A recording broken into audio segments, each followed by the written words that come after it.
Was not Count John here at supper? I saw him not. How tardily that gentleman looks. I can never see him, but I'm heartburned an hour later.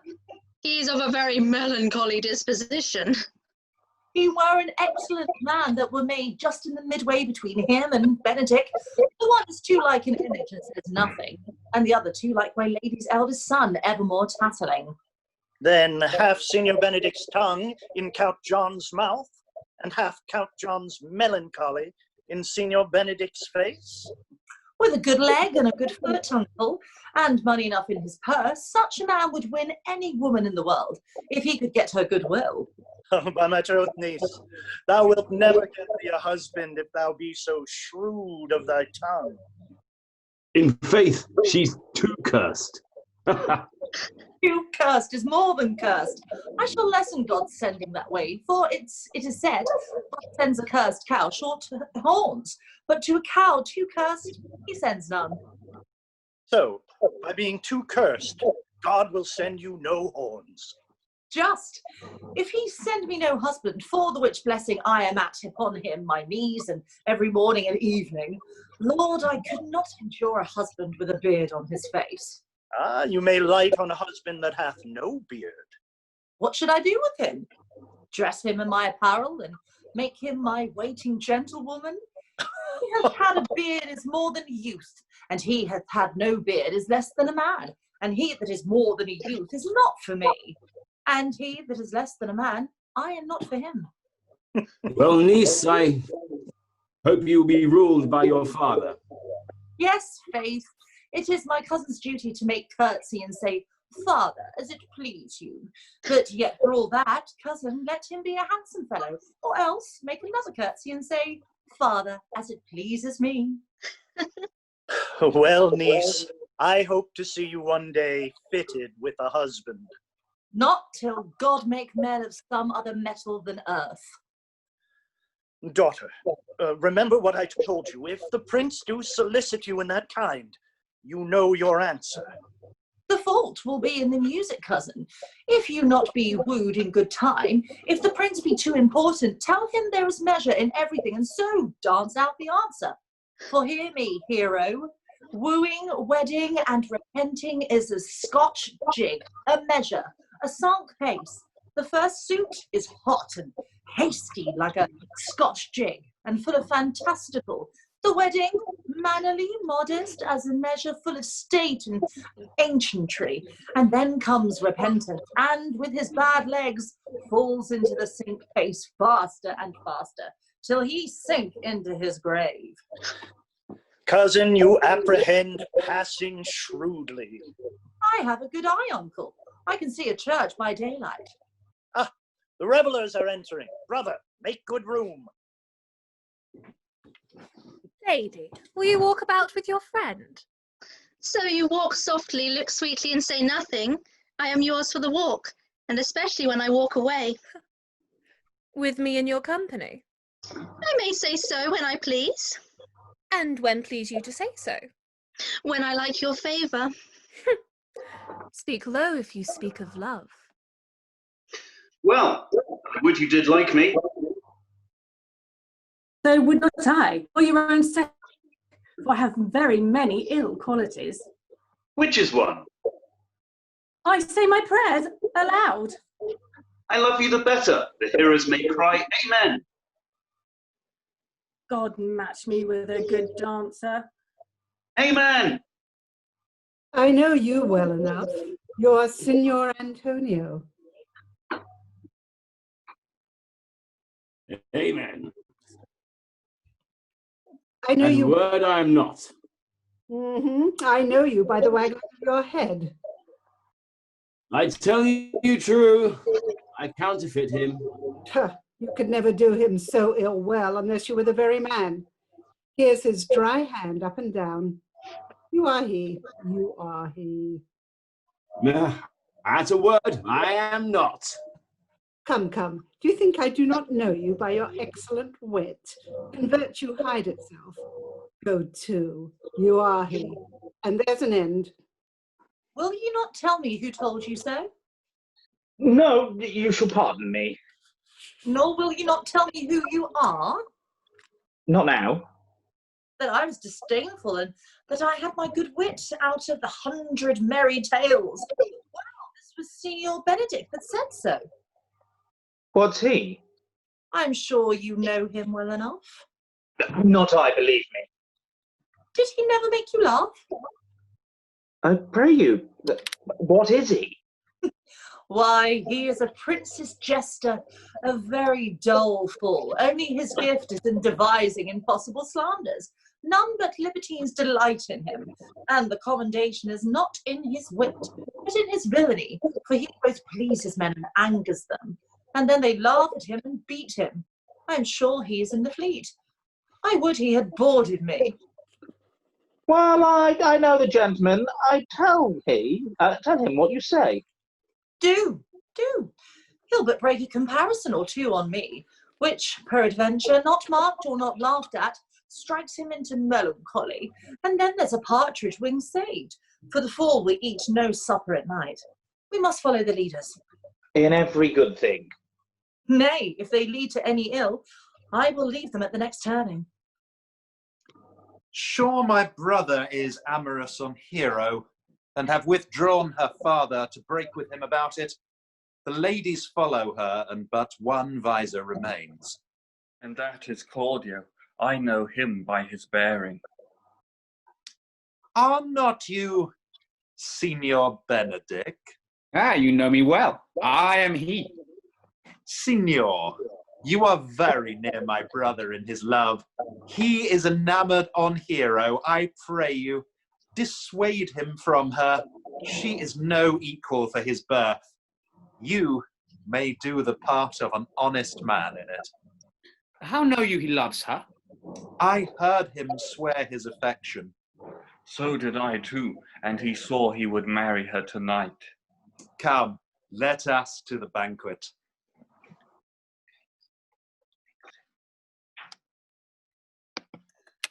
Thus answer I in the name of Benedick, but hear these ill news with the ears of Claudio. 'Tis certain so the prince woos for himself. Friendship is constant in all other things, save in the office and affairs of love. Therefore, all hearts in love use their own tongues. Let every eye negotiate for itself, and trust no agent. For beauty is a witch, against whose charms faith melteth into blood. This is an accident of hourly proof, which I mistrusted not. Farewell, therefore, hero. Count Claudio? Yea, the same. Come, you will go with me. Whither? Even to the next willow, for the prince hath gone to your hero. I wish him joy of her. Do you think the prince would have served you thus? I pray you, leave me. Now, you strike the blind man. 'Twas the boy that stole your meat, and you beat the post. If it will not be, I will leave you. Alas, poor hurt fowl, now he creeps into the sedges. But my lady Beatrice should know me, and not know me. The prince, fool! Ha! It may be that I go under the title, for I am merry. Yea, but I act to myself wrong. I am so retributive, it's base, though it's bitter. The disposition of Beatrice that puts the world at her pension and gives so me out. Well, I'll be revenged as I may. Now, Signor, where's the Count? Did you see him? I found him here, melancholy as a lodge in the warren. I told him true, that your grace had gone into the woods with the will of this young lady, and I offered him my company to the willow tree, either to make him a garland as be forsaken, or to bind him up as a rod, being worthy to be whipped. To be whipped? What's his fault? The flat transgression of a schoolboy who is being overlooked, finding the bird's nest that shows him compassion, and he steals it. Wilt thou make trust a transgression? The transgression is in the stealer. Yet, had not been amiss the rod, yet, it had not been amiss the rod has been to maid. And the garland too, for the garland he might have worn himself, and the rod, He might have been bestowed on you, who, as I take it, had stolen the bird's nest. I will but teach them to sing and restore them to the owner. If singing's the answer you're saying, by faith, you say honestly. The Lady Beatrice has a quarrel with you. The gentleman that danced with her told her she is much wronged by you. Oh, she misused my past in endurance of a block. She told me, not thinking that I had been myself, that I was the prince's jester, that I was duller than a great thorn, huddling upon the jest with such impossible conveyance upon me, that she stood like a man at a mark, with the whole army shooting at me. She speaks poniards in every word she steps. If I were to breathe, will as terrible as her terminations. Therefore, no living near her. I would not marry her, though she were endowed with all that Adam bade left to him before he transgressed. She would have made Hercules turn spit. Yea, I have a cleft to his club, and make the fire to. Come talk not of her. Look, here she comes. Will your grace command me in any service at the world's end? I will go in the slightest errand to the Antipodes, and that you can devise send upon me, rather than hold these words conference with this harpy. You have no employment for me. None but to desire your good company. Oh, good sir, here's a dish I cannot endure my lady's tongue. Come, lady, come. You have lost the heart of Signor Benedick. Indeed, my lord.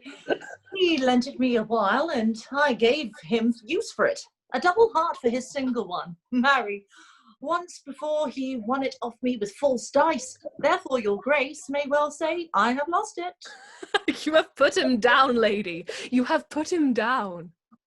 So I would not he should do, my lord, lest I should prove the mother of fools. I have brought Count Claudio, whom you sent me to seek. Why, how now, Count? Wherefore art thou sad? Not sad, my lord. How then, sick? Neither, my lord. The Count is neither sad, nor sick, nor merry, nor well, but civil, Count, civil as an orange, and something of that jealous complexion. In faith, lady, I think your blazon to be true, though I'll be sworn if he be so, his conceit is false. Here, Claudio, I have wooed in thy name, and fair hero is won.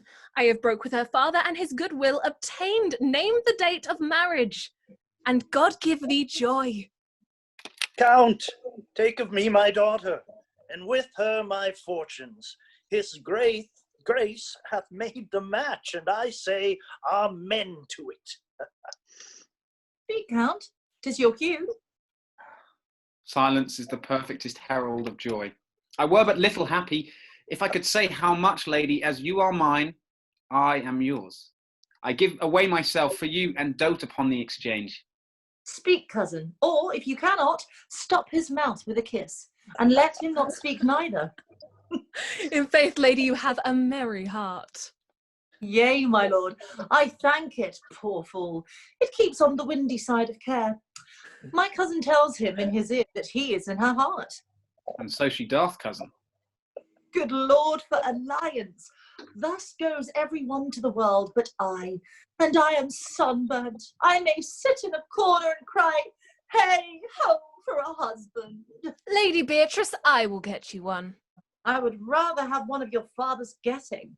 Hath your grace ne'er a brother like you? Your father got excellent husbands, if a maid could come by them.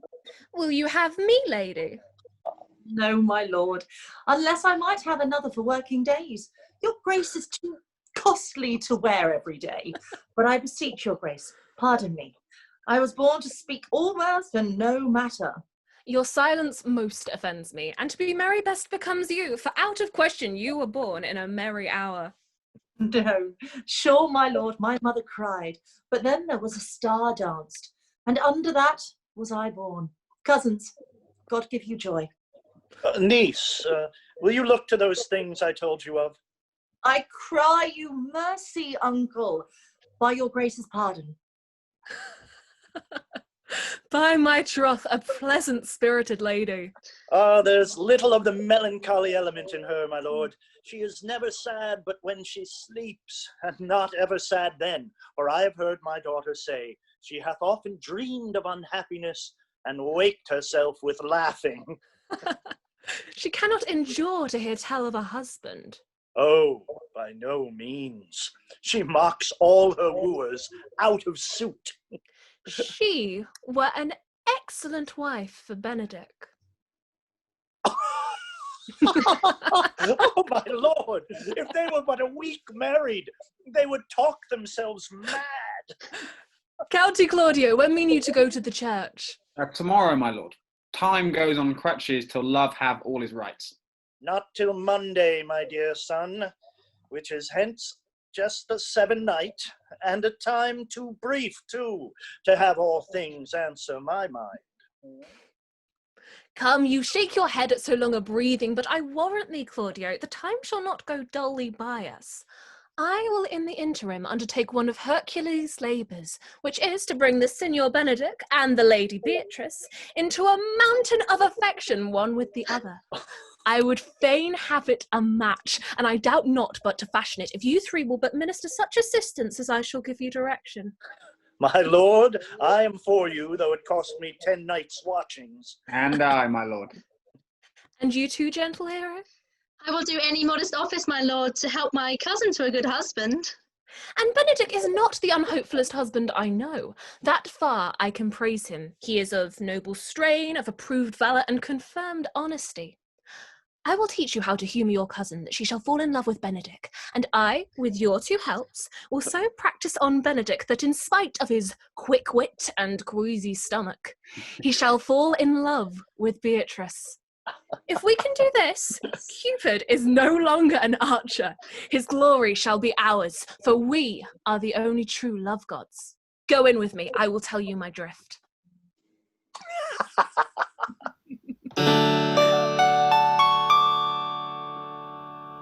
It is so.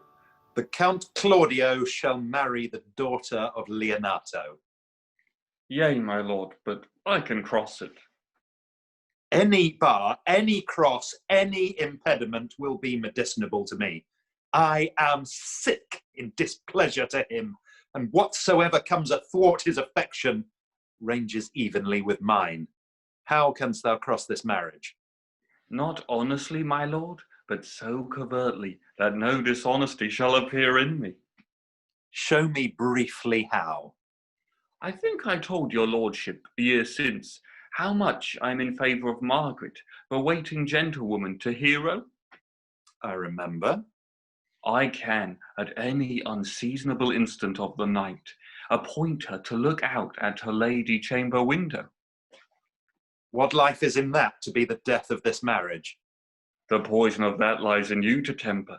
Go you to the prince your brother. Spare not to tell him that he hath wronged his honour by marrying the renowned Claudio, whose estimation do you mightily hold up to a contaminated stale, such a one as Hero. What proof shall I make of that? Proof enough to misuse the prince, to vex Claudio, to undo Hero, and to kill Leonato. Look you for any other issues? Only to despite them, I will endeavour anything. Go then, find me a meat hour to draw Don Pedro and Count Claudio alone. Tell them that you know that Hero loves me, in tender kind of zeal, both to the prince and Claudio, as in love of your brother's honour, who hath made this match, and his friend's reputation, who is thus like to be cozened with a semblance of a maid that you have discovered thus. They will scarcely believe this without trial. Offer them instances that shall bear no less likelihood than to see me at her chamber window, hear me call Margaret Hero, hear Margaret term me Claudio, and bring them to see this the very night before the intended wedding. For in the meantime, I will so fashion the matter that Hero shall be absent, and there shall appear such seeming truth of Hero's disloyalty, that jealousy shall be called assurance, and all the preparation overthrown. Grow this to what adverse issue it can, I will put it in practice. Be cunning in the working of this, and thy fee is 1,000 ducats. Be you constant in the accusation, and my cunning shall not shame me. I will presently go learn of their day of marriage.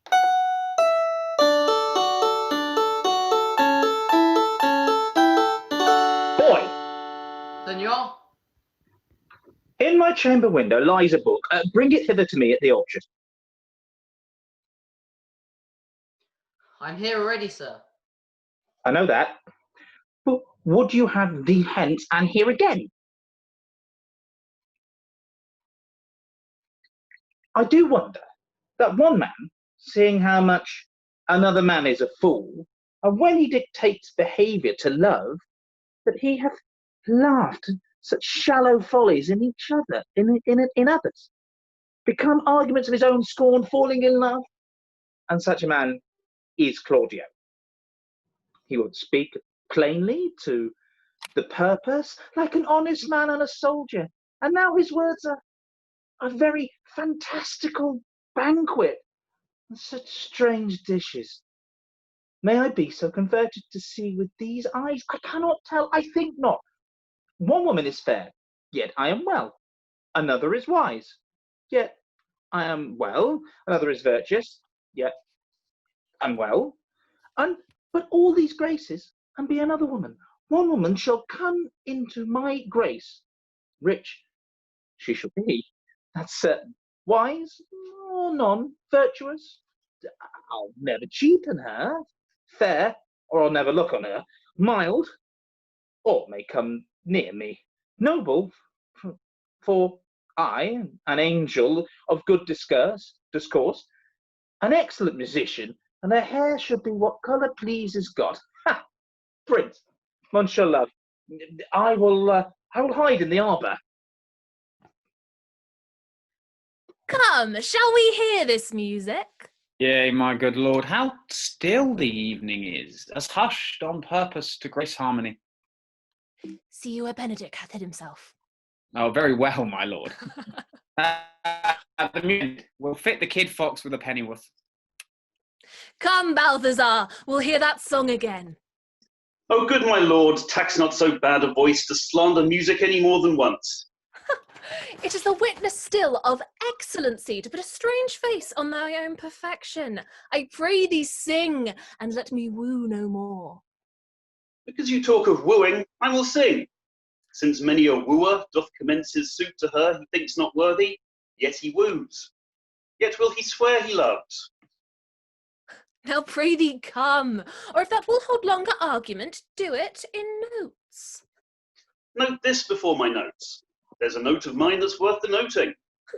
Why, these are the very crotchets that he speaks. Notes, notes, forsooth, and nothing.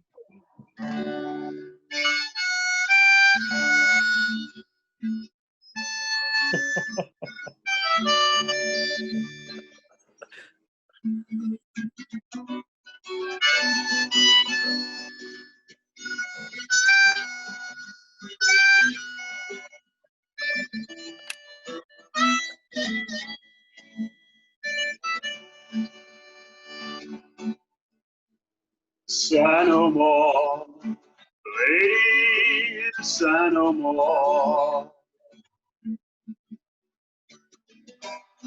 Men were deceived as ever, one couldn't see, and one on shore.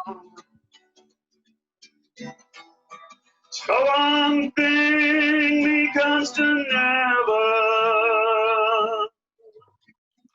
and sigh not so, but let them go, and you fly the bonny, converting all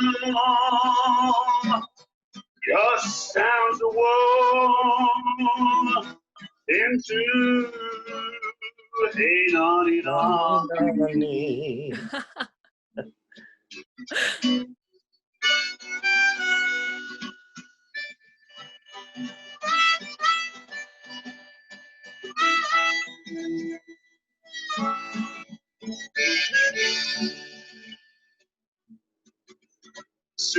no more. Pity, sing no more. Of dumps so dull and heavy, the fraud of men was ever so. Since summer first was leaving, then sad storm, but let them go, and be you bright and bonny, converting all your sounds of war into a nonny.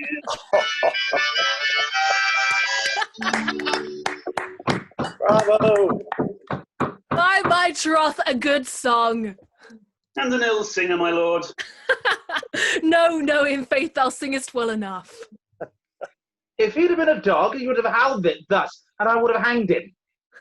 Yea, marry, doth thou hear, Balthasar? I pray thee, get us some excellent music for tomorrow night. We would have it at the Lady Hero's chamber window. Best I can, my lord. Do so. Farewell. Come hither, Leonato. What was it you told me of today? That your niece Beatrice is in love with Signor Benedick. Oh, I did never think that lady would have loved any man. No, nor I neither. But most wonderful that she should so dote on Signor Benedick, whom she hath in all outward behaviours seemed ever to abhor. Is't possible? Sits wind in that corner? But by my troth, my lord, I cannot tell what to think of it, but that she loves him with an enraged affection. It is past the infinite of thought. Maybe she doth but counterfeit. There was never counterfeit of passion came so near the life of passion as she discovers it. Why, what effects of passion shows she? Bait the hook well. This fish will bite. What effects, my lord? She will sit you. You heard my daughter tell you how. She did indeed. How, pray you? You amaze me. I would have thought her spirit had been invincible against all assaults of affection. I would have sworn it had, my lord, especially against Benedick. Should think this gull, but this white-bearded fellow speaks of. Knavery, can be sure, hide himself in such reverence. He hath taken the infection. Hold it up. Hath she made her affection known to Benedick? No, and swears she never will. That's her torment. 'Tis true indeed. So your daughter says. Shall I, says she, that have so often encountered him with scorn, write to him that I love him? This says she now when she is beginning to write to him, for she'll be up 20 times a night, and there will she sit in her smock till she have writ a sheet of paper. My daughter tells us all. Now you talk of a sheet of paper, I remember a pretty jest your daughter told us of. Oh, when she had writ it and was reading it over, she found Benedick and Beatrice between the sheet. That.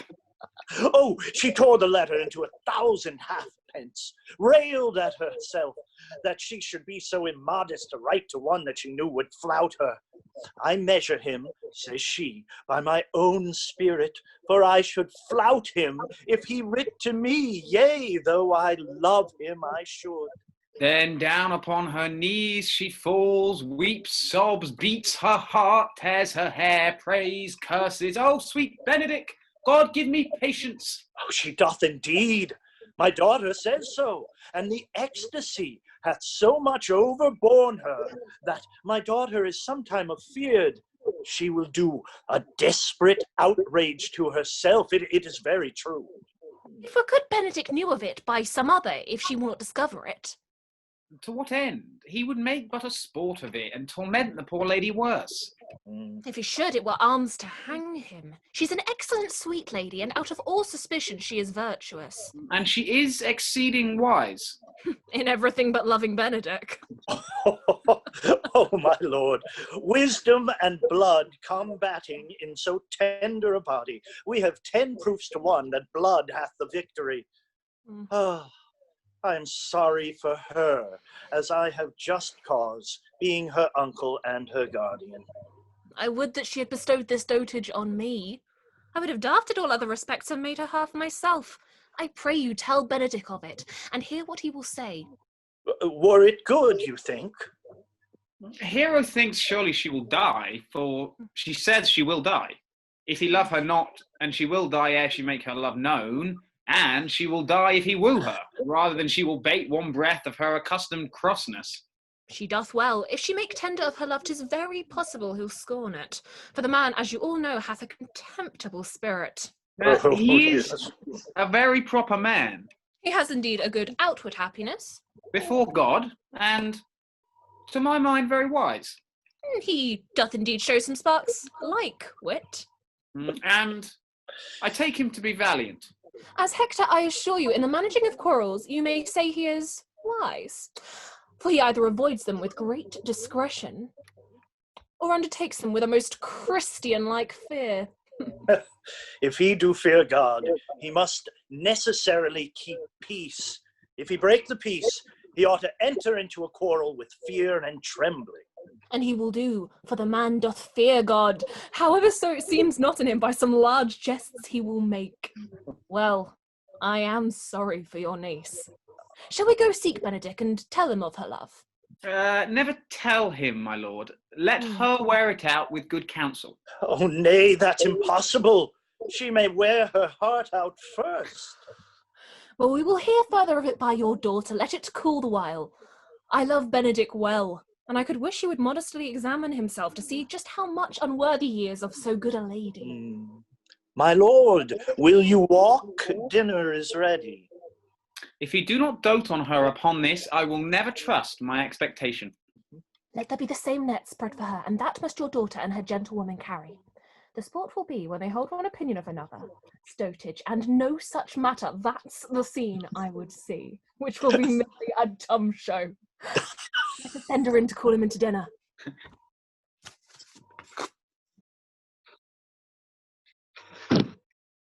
This can be no trick. The conference was sadly born, and the truth from this hero. He seemed to pity the lady, and it seems their affections are fully bent. Love me. Why? It must be requited that here now I am censured, that I will bear myself proudly, and I perceive the love come from her, and that they say, too, that she would rather die than give any sign of affection. I never did think to marry. I must not seem proud or happy that they hear their distractions. I can put them to mending, and say the lady is fair, 'tis true, can bear them witness, and virtuous. 'Tis so. I cannot reprove it and wise, but for loving me by my troth, 'tis no addition to her wit, nor the great argument of folly, for I will horribly be in love with her. May the chance that some odd quirks remains of wit be broken on me. I've railed long against this marriage, by doth appetite alter? Man loves the meat of his youth that cannot endure his age, shall equip his sentence, and these paper bullets of the brain, oh man, the career of such humour. Nor the world must be peopled. When I say I would die, be a bachelor, I did not think I would love till I were married.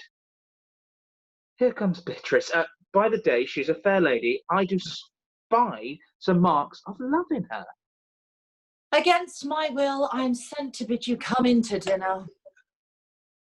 Fair Beatrice, I thank thee for your pains. I took no more pains for those thanks than you take pains to thank me. If it had been painful, I would not have come. You take pleasure then in the message? Yea, just so much as you may take upon a nice point, and choke a door withal. You have no stomach, signor. Fare you well. Ha! Against my will, I am sent to come in to dinner. There's a double meaning in that. I took pains, and those that thank me, it is much to say any pains to take thee as an easy as to thanks. But if I do not take pity of her, if I do not love her, I am a villain. I will go get to her picture.